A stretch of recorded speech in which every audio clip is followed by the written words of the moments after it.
I walk behind my father, bare feet centered into each footprint, left by old leather shoes he favored for turning the soil.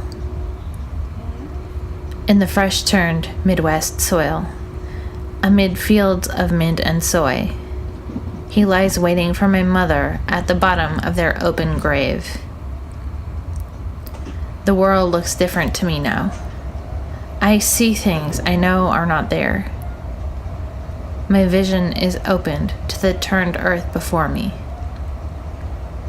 I return to my home in the Midwest to bury my mother's ashes in my father's grave at Round Lake Cemetery. I was at her bed when she died.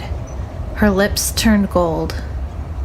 She had lipstick in one pocket, so she could look her best when she saw my father again.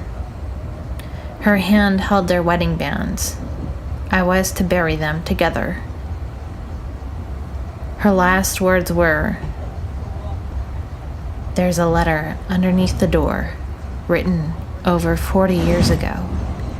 How will you find it when the flowers are out of season?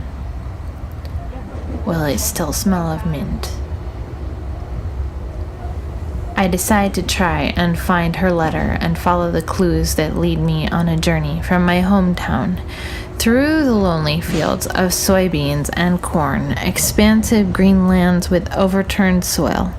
I pass through the swamp marsh of Kankakee to a small town with one intersection, dirt poor, farmers mostly, an insulated community, as old as the land it grew from. I visit the farm, see the fields where my parents walked, the source for my immediate family's growth. I feel the soil in the soles of my feet, and I am connected to the earth, the very same feeling of my toes in the fresh-turned earth as I follow my father's black leather work shoes as he tilled the soil for planting.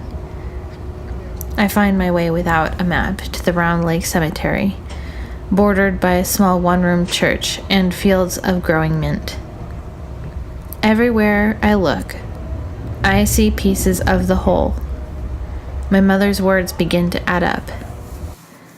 My return to my ancestral homeland brings me deep sight, layering the words around me with subtle, extraordinary visions. The world is my oracle.